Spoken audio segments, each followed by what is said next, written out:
Decisivo na conquista de 2 Libertadores da América, Abel Ferreira não garante sua permanência no Palmeiras em 2022 e no vídeo de hoje do canal do Nicola trago todos os detalhes dessa história. Bora falar também sobre as provocações dos jogadores do Palmeiras contra o Flamengo. Por falar no rubro-negro, como é que tá sendo o dia seguinte? O que dá para cravar para vocês é que Renato Gaúcho está fora do Flamengo. Resta saber se ele cai nessa segunda-feira ou se fica até o fim do Campeonato Brasileiro. Vou falar também sobre o São Paulo, praticamente livre do risco de rebaixamento e com um jogador super badalado no mercado do exterior.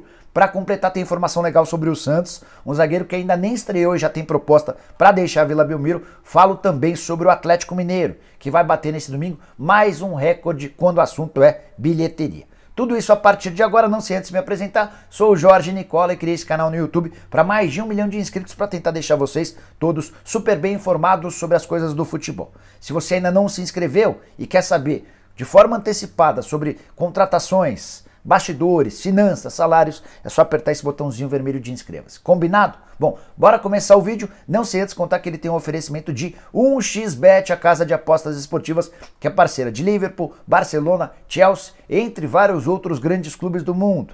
E todo dia é dia de se dar bem na 1xBet. Nesse domingo, por exemplo, 3 jogos do Campeonato Brasileiro com cotações legais. Atlético Mineiro e Fluminense. Vitória do Galo pagando R$ 1,53 para cada real apostado. Corinthians e Atlético Paranaense, esses 2 jogos às 16 horas. Corinthians em casa contra o Atlético em caso de vitória, R$ 1,94 para cada real apostado. Um pouquinho mais tarde, a partir das 7 da noite, tem Internacional e Santos. Se der Inter, R$ 1,79, se der empate, R$ 3,70, se der vitória do Santos, R$ 5,25. Lembrando que usando o cupom Nicola, você tem 100% de bônus no valor do primeiro depósito. Bom, bora começar o vídeo falando sobre o Atlético Mineiro, que vai bater nesse domingo mais um recorde de receita com público. O torcedor do Galo tem dado show, o Atlético tem de longe a melhor média de público do Campeonato Brasileiro, 37.675 pessoas por jogo. E esse número só não é maior porque nos confrontos contra Internacional, Ceará e Santos, o Atlético não pôde colocar 100% do público por causa das restrições daquele momento.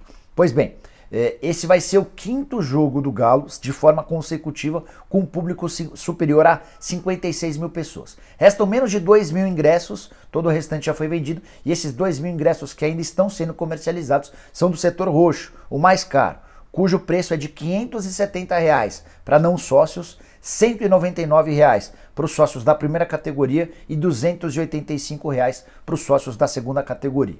É legal contar que o Atlético já faturou R$ 9.200.000 somente com bilheteria em seus jogos como mandante. Esse valor é líquido, já tirando todos os descontos. E certamente nesse domingo o Galo vai bater seu recorde de faturamento num único jogo, que pertencia ao confronto contra o Juventude, quando foram R$ 4.600.000 de renda bruta, R$ 3.600.000 de renda líquida. A expectativa do Galo é de ultrapassar a marca de R$ 4 milhões de faturamento com um único jogo. O torcedor do Atlético tem sido fundamental na ajuda e na readequação do fluxo de caixa do Atlético Mineiro. Só antes de passar de assunto, só lembrar que o Atlético não pode ser campeão brasileiro hoje. Ele precisa vencer o Fluminense e torcer para que o Flamengo no máximo empate com o Ceará na próxima terça-feira.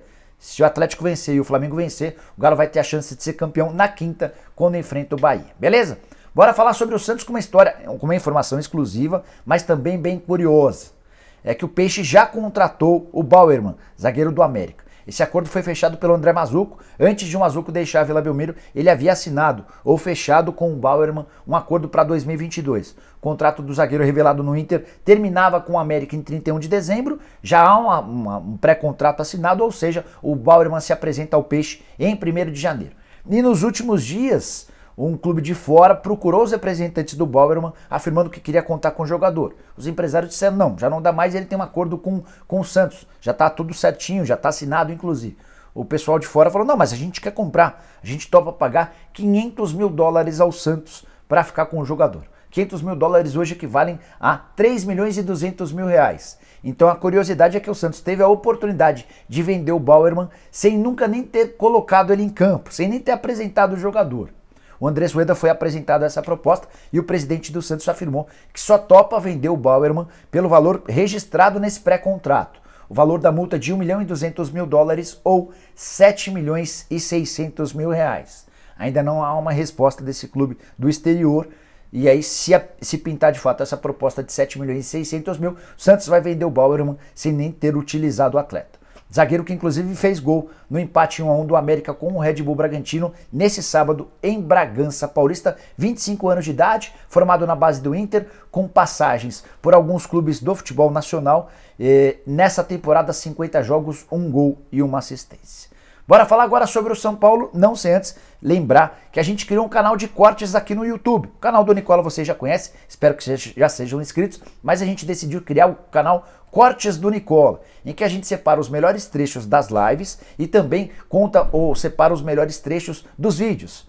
Por exemplo, você perdeu o vídeo de ontem cedo, eu separo os 2, 3 melhores trechos e publico nesse canal de cortes, para que possa facilitar, para que você tenha acesso a todo o nosso conteúdo. Para se inscrever é bem simples, vou deixar o link na descrição, você vai lá, clica no link, clique em se inscrever e também ativa as notificações para ser avisado toda vez que a gente postar vídeo novo, beleza? Bom, bora falar sobre o São Paulo, que fez 2-0 no Sport na noite desse sábado, no Morumbi, jogo para 35.679 pagantes. Mais uma vez, bom público, apesar da campanha horrorosa do São Paulo.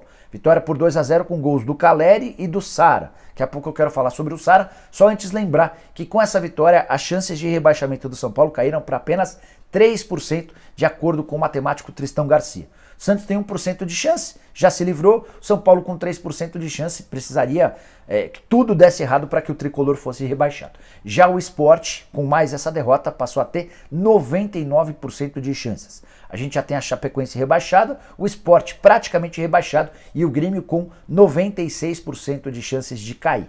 São Paulo pulou para o 12º lugar com 45 pontos. E agora, com vaga na Sul-Americana, pode até projetar ou tentar uma vaga na Libertadores da América, embora seja mais complicado. Tricolor já aparece a 4 pontos do Ceará.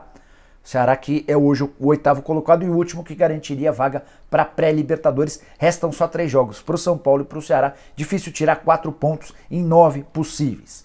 Queria destacar o bom momento do Gabriel Sara, que voltou a balançar as redes e mais do que isso, fez outro bom jogo. Eu já havia ouvido algum tempo atrás de um dirigente do São Paulo que o Sara é o atleta com melhor valor de mercado entre todo o elenco. Eu falei, mas por que você diz isso? E ele lembrou ou afirmou que o Sara tem uma visão de jogo muito apurada, e isso é muito reconhecido e valorizado pelos clubes europeus. Esse dirigente disse até que o Gabriel Sara tem a cara do futebol inglês. Sei que tem muito torcedor do São Paulo que detesta o Sara. Tem até quem brinque com os Sarazetes, que são os defensores do Sara, e tem outros que detestam o Sara. Mas esse estilo todo campista que o Gabriel Sara tem, do cara que consegue marcar no momento sem bola, consegue construir jogo e aparece para pisar na área adversária para fazer gols, como foi na partida contra o Sport, isso certamente é bastante valorizado e eu imagino que mais cedo ou mais tarde o Gabriel Sara possa render um bom dinheiro ao tricolor, jogador revelado na base e com 100% dos direitos econômicos presos ao São Paulo. Bom, quero falar agora sobre o Flamengo e o dia seguinte, a derrota na final da Libertadores da América, 2-1 para o Palmeiras. Cheguei a contar todos os detalhes para vocês num vídeo desse sábado. Quero falar sobre a situação de Renato Gaúcho. Bora cravar que ele não será o técnico do Flamengo em 2022. A única dúvida que o Flamengo tem hoje é se o demite agora ou espera pelo fim do Campeonato Brasileiro. A decisão sobre o futuro está tomada. O contrato termina em dezembro, o próprio Renato foi perguntado sobre isso e disse que a definição ficaria para a diretoria. A diretoria já se decidiu, não vai contar com o Renato para a próxima temporada. Existia até a chance dele não ficar em caso de título da Libertadores. Com o vice-campeonato a situação ficou ainda mais clara. Vai haver uma reunião nessa segunda-feira para debater se vale a pena dispensar o Renato agora ou se permite-se que ele termine o Campeonato Brasileiro. Restam apenas 4 jogos para o Flamengo e essa definição vai caber depois de uma reunião. O Marcos Braz, no desembarque do time na manhã desse domingo, no Rio de Janeiro, depois da viagem em Montevidéu, ou de Montevidéu, o Braz disse o seguinte, abre aspas, não tem decisão, está todo mundo virado, cansado, com calma e tranquilidade, vamos começar a programar. Nessa segunda-feira a gente começa a decidir alguns pontos que a gente entende que possa fazer de correção para que se acabe a temporada, fecha aspas. Existe a chance real de o Renato ser demitido nessa segunda-feira. O próprio Renato já adotou um discurso, um tom de despedida no contato com os atletas depois do jogo. Na tradicional reza, dentro do vestiário, o Renato chorou muito e disse o seguinte, abre aspas, quando eu estava no Grêmio, achava que esse grupo era F3 pontinhos. Agora vi que vocês são mais do que eu achava.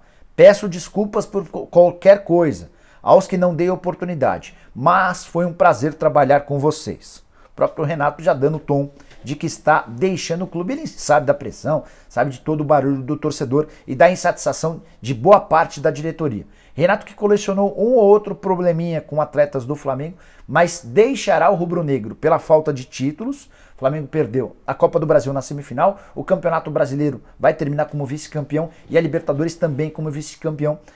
Resultados muito ruins para um time que investe 25 milhões de reais por mês. Para piorar, o Renato nunca conseguiu dar um padrão de jogo ao Flamengo. O coletivo nunca funcionou. O Flamengo sempre dependeu da individualidade e não dá para esquecer que a margem foi traçada com o Jorge Jesus a uma meta muito alta, né? Aquele padrão de jogo que o JJ estabeleceu é sempre cobrado por torcedores e também por dirigentes em relação aos sucessores do Renato Gaúcho.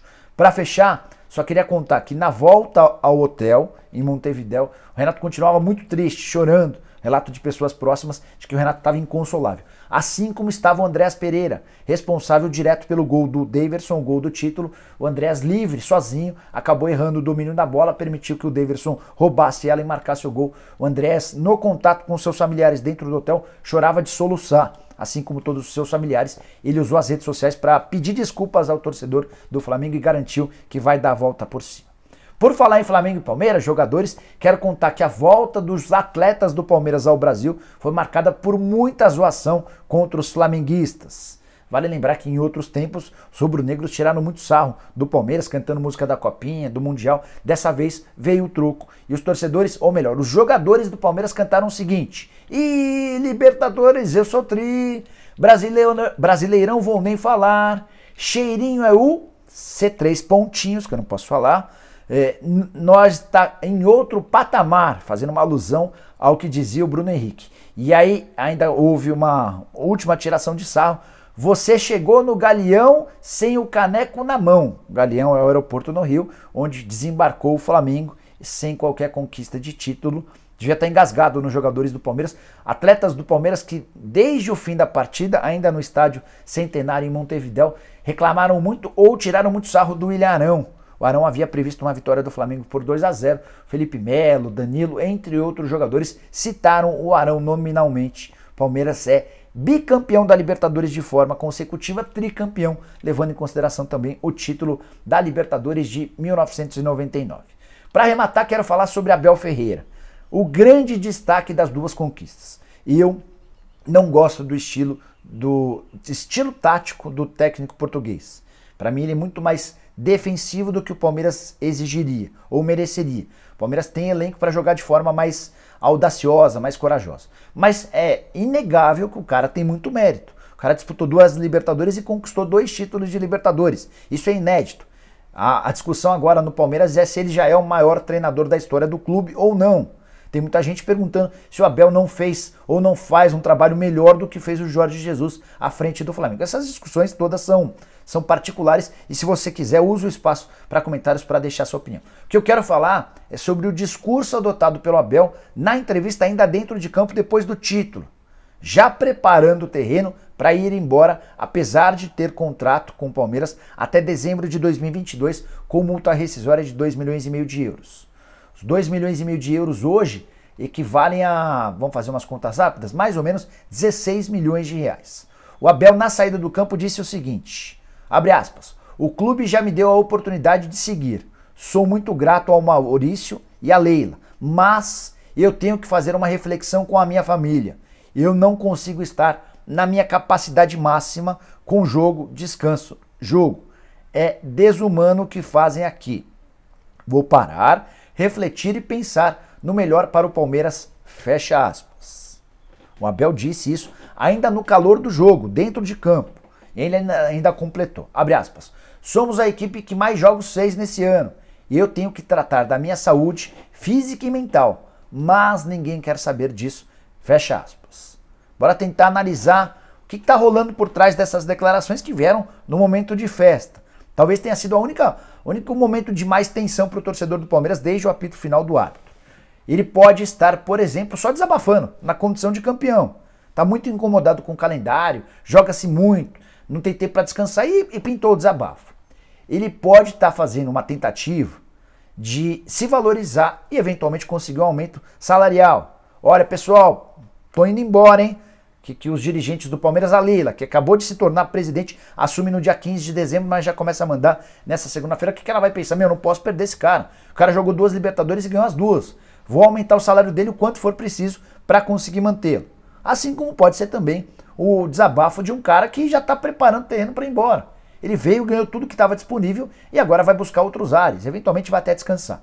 Eu acho que a presença do Palmeiras no Mundial de Clubes em fevereiro é um trunfo para que o Verdão consiga segurar o Abel pelo menos mais um pouco.